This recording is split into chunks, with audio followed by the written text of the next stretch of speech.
Hi there, today I want to give you the ultimate success secret that 99% of people miss. So if you've been the person constantly spinning your wheels trying to achieve more success, but have only ended up feeling more empty with each milestone that you hit, this is for you. Or if you've been trying to climb that success ladder at work by checking all the right boxes and maybe even make some good money in the process, but there's always this gnawing feeling that something is fundamentally missing, then what I'm about to share is going to be a game changer for you. Because here's the reality. Can you handle this? You ready? You've probably been sold a counterfeit version of success. And that is what is stealing your life from you one achievement at a time. Here's what I mean.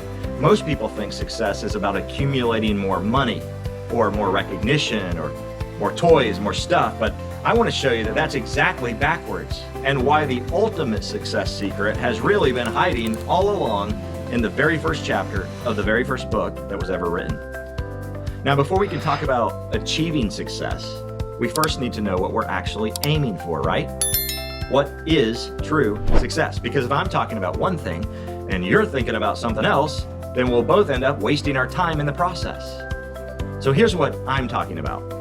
Real success isn't about your bank account or your job title.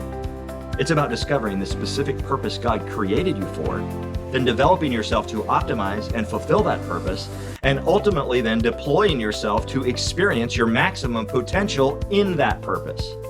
And I'm telling you, when you do that, whether it leads you to more money or not, fame or not, ease or not, you will experience the joy and satisfaction of true success. But here's what most people miss.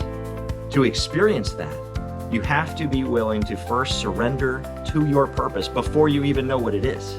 Because most of the time, God is going to show you the assignment after you've already said yes to whatever it may be, even though He hasn't revealed it to you yet. See, most of us, we don't like that, right? We want the details before we commit, but not God. He wants the commitment before He reveals the details. He's not typically in the habit of showing us more stuff when we've already ignored the last stuff that He showed us last time. So if you'll give me a few minutes, I just want to show you what He's already said regarding the Genesis pattern for true success in life. Here's what you need to know. Genesis chapter 1 is not just a creation story. It's the ultimate success blueprint. Think back to Genesis chapter 1 and the pattern that we read there over and over again in that first chapter of the Bible. It repeatedly says, and God said, and it was so, and God saw that it was good. Then rinse, repeat, and run it back again. God literally spoke things into existence, and they happened exactly as He said they would. And then He reported that what He saw as a result of His creative work was good because it was exactly as He had commanded. All right? That's the ultimate success formula. Study what God says in His Word for the purpose of applying it immediately. In other words, when you find something in Scripture that shows you what to do, you should start doing it right away. And when you find something that shows you what you should not be doing, you should stop doing that right away. Now stick with me, because I know this may sound like a little too good to be true or even too simple, but listen, I'm telling you, this is the ultimate cheat code. The God who created everything has literally given us a manual that reveals how everything in His world works. And if you and I will study it like our lives depend on it and apply it like it's absolute truth, then we'll be literally blown away at how dramatically better our lives can become. Again, not necessarily richer, but quite possibly, and not necessarily easier, but exponentially more fulfilling, because we'll be doing the very thing that we were created for by the Maker. And that's because, here's something that most people just totally don't understand. True wisdom beats simply being smart every single time. I'm here to tell you, I'm not really smarter than the average person. In fact, I'm probably right in the middle, or maybe even a little below average on the smartness meter. But I definitely have an advantage over most people that makes people think that I'm really smart. I have wisdom, and I've attained that wisdom from God Himself. And if you want to be wise too, you can be. But you have to understand this progression. The height of ignorance is the absence of truth. And knowledge is simply the accumulation of truth, which is why you need to read the Bible in order to accumulate more truth. But even that doesn't get you all the way to wisdom. Knowledge is the accumulation of truth, and that needs to lead you to understanding. which is the assimilation of truth, meaning now you need to start to comprehend the knowledge that you've been studying and collecting. But the last step toward true wisdom is the application of truth. And that, my friend, is the cheat code. When you discover something's true and you apply it really fast, people think you're brilliant. You're not. You're just wise. And you're not wise because you're special in some way. You're wise because you accumulated knowledge and then you assimilated that knowledge by understanding it. But most importantly, you applied that knowledge. That is wisdom. And wisdom is way more powerful than intelligence because ultimate truth belongs only to God. So when you align yourself with truth, you align yourself with reality. All right, now let's make that really practical. Let me give you some knowledge from Genesis that will hopefully lead to wisdom when you apply it to your life.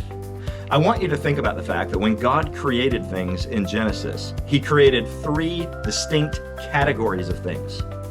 Think about God's 3 categories. First, He created the creation itself, right? Like rocks and trees and water and other inanimate objects. Then He created the creatures, the animals that can do things. And finally, He created other creative creators. That's us, people who can make more things like the God who made us. The first chapter of Genesis introduces God as a creator, and then also reports that He made us in His own image to be creators, just like Him. Now, if you're listening carefully to what I'm saying right now, this has the potential to change everything for you. Because this isn't just theology. I'm literally giving you the success formula for your life. See, this explains why you feel restless and unfulfilled even when everything looks good on paper. Why is it? Because you were created to create, my friend. It's literally hardwired into your DNA because you're made to be like the God who made you, who is a creator. See, that's what differentiates humanity from the animal kingdom. In other words, you're not just a higher form of an animal, you're a lower form of God Himself. Do you understand? That's why animals can still only do today what they could do on day one, right? A horse today does exactly what the first horse could do. In fact, I don't know if you know this, but the Hebrew word for animals literally means it is what it is. But not so with humans. We've been designed for progressive productivity. In other words, your life is supposed to be advancing in multiple ways. You should be further down the road toward your maximum potential today than you were yesterday, and further this year than you were this time last year. Does that make sense?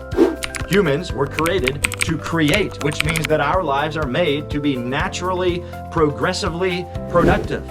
And if you're not progressively creating and producing, then you're missing out on something fundamental about the very first command that God ever gave to His image bearers, which was go out and be fruitful and multiply, replenish the earth, subdue it, and take dominion of it. So if you're not doing work like that, if you're not progressively creating and producing and advancing, then you're missing something critical about why you exist and how you were made to function. And let's take that a step further, because even creating stuff as a creator in God's image isn't enough to automatically find success in and of itself. Genesis shows us that there were actually 3 different components that must all work together if our creative work is going to ultimately produce satisfaction and fulfillment for us. And after years, literally, of talking to different people about this very thing, I have found that many, if not most people, are missing at least one of these 3, and that is precisely why they feel perpetually frustrated and lack purpose in life. So let me give all 3 of them to you, and as I do, I want you to do a little personal evaluation of yourself and your own work. We've already been talking about the first one. Since you're made to be a creator like your God, then the first component of your life's work should be obvious. It should be creation, right? In other words, if you want to find success and fulfillment in your work, then you have to give yourself to the kind of work that literally involves making something. Because when you create, you're exercising your God-likeness, and it generates an incredible sense of satisfaction.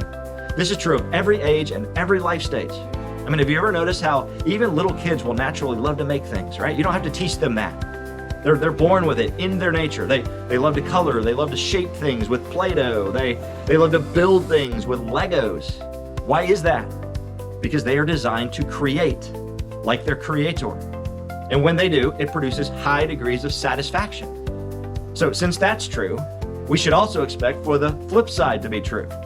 The less creative work you end up doing with your life, the less satisfied and successful you're going to end up feeling.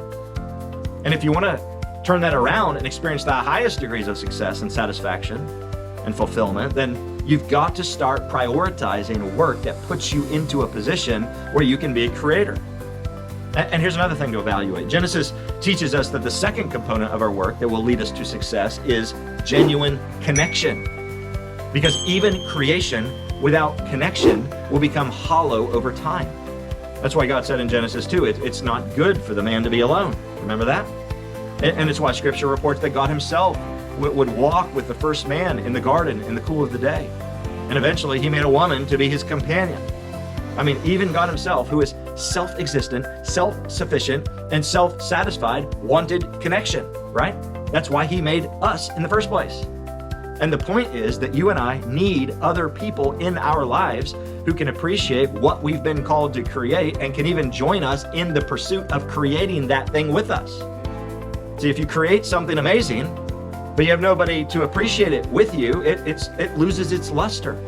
That's why so many entrepreneurs and business people will join networks and masterminds and go to conferences, not just to learn more stuff, although that's part of it, but really because they need to be in a room with other people who appreciate the same things that they are working hard to accomplish. That's also why if you sit alone in your bedroom day after day doing an online job in isolation, it's never going to satisfy you. Even if you're crazy good at it, even if you make a lot of money doing it. Why? Because creation without connection will not ultimately satisfy you. You need both if you're going to experience success in life. And here's the third component to evaluate. And frankly, it's the one that most people completely miss. Contribution. See, most people know they want to create stuff, and they even understand the importance of connection with other people. But then they end up holding on to everything they're achieving through that creation with clenched fists. And they never contribute to the good of other people. But watch this. Connection can only be optimally experienced through meaningful contribution. And God is the one who taught us that in the most profound way ever, right? I mean, think about it. The Creator himself, the creator of everything and everyone, ultimately had to sacrifice himself in order to restore his connection with humanity so that he can ultimately recreate all that has been broken in our world. And this creates a beautiful cycle for us to emulate. Creation leads to connection. Connection leads to contribution. And contribution is the thing that enables more creation. That's the success formula to put on repeat over and over and over again in your life. Think about it like this. A few years ago, I had the opportunity to visit the Dead Sea over in Israel. Have you ever been there or seen pictures of it?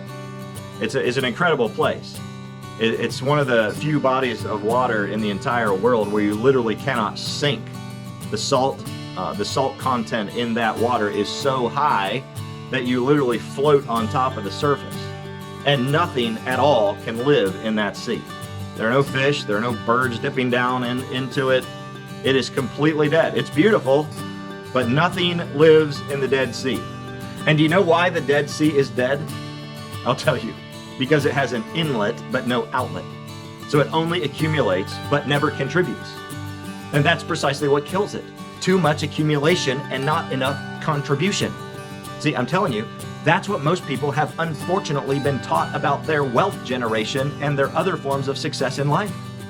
That accumulation is what equals wealth. So the goal is to get all you can and can all you get and then sit on your can, right?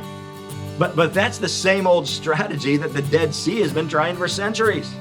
And it's still over there in Israel as a lasting testimony to the fact that accumulation without enough contribution does not lead to a better life. It leads to stagnation and death. Here's the point. You absolutely must learn how to make money flow into your life, but it's critically important to learn how to keep that cash flowing and not just accumulating. In other words, you ready for this? They don't teach you this in school, by the way, or in the money management books, or even in the Christian finance principle courses. So listen carefully. I'd rather have $0 saved and $1 million in cash flow than $1 million saved and zero cash flow. Right? Most people have no idea what I just said. And that's why you're spending your whole life saving up money to retire at an age when you're going to be too tired to do anything that you've saved up to do. It makes no sense, friends. And trying to achieve lasting success in your work without any one of these three components makes no sense. Because here's the thing, when you focus only on creation without connection, you'll end up losing your family while you chase success. And when you lose that connection, guess what? You're going to end up in divorce court losing half of what you've created. And if you refuse to contribute, you'll become just like the Dead Sea, dead on the inside despite all of your accumulation. Is this making sense? I'm not just giving you another self-help concept, okay? This is how reality actually works in God's world. And when you align your life's work with these principles of creating, connecting, and contributing, then you'll start working with the grain of the universe instead of against it. And you'll start experiencing what the Bible calls good success, which again is something, even more important and even more satisfying than money or recognition. It's a deep soul level contentment and joy as a result of operating according to the manufacturer's specifications for your specific design as a human being. And listen, if you're currently stuck in a job that doesn't seem to be in alignment with this vision for your life's creative purpose, I understand that. And I want to help you bridge the gap between today and what God ultimately has in store for you. First of all, I'd love to just hear from you. Why don't you drop me a comment below or shoot me a message to let me know how can I help you? How can I answer any questions that you may have about any of the things that we've talked about today? But I'd also like to specifically help you even further by sending you a free 30-day devotional that I've written called Work as Worship. And the whole reason I wrote that was to help people like you see how to start viewing your current work through the eyes of God and start better realizing that the solution isn't necessarily to quit your job tomorrow. It's to find purpose and satisfaction right where you are while simultaneously building towards something even greater for the future. So I hope you'll take full advantage of that. You can get your copy by clicking the link in the description below. And actually, while you're down there, you'll also find another link to my Work as Worship YouTube playlist where you can watch more videos to help you just like this one. But here's the bottom line. The ultimate success secret isn't about getting more. It's about becoming who you were created to be. So make up your mind today to discover your purpose, to develop yourself for it, and then to give all of your energies toward deploying yourself in it. Stop chasing the world's counterfeit version of success that will always leave you empty inside, and start pursuing the real thing that will never fail to fill you up from the inside out. Create, connect, and contribute. That's God's success formula from Genesis to achieve your maximum potential in life.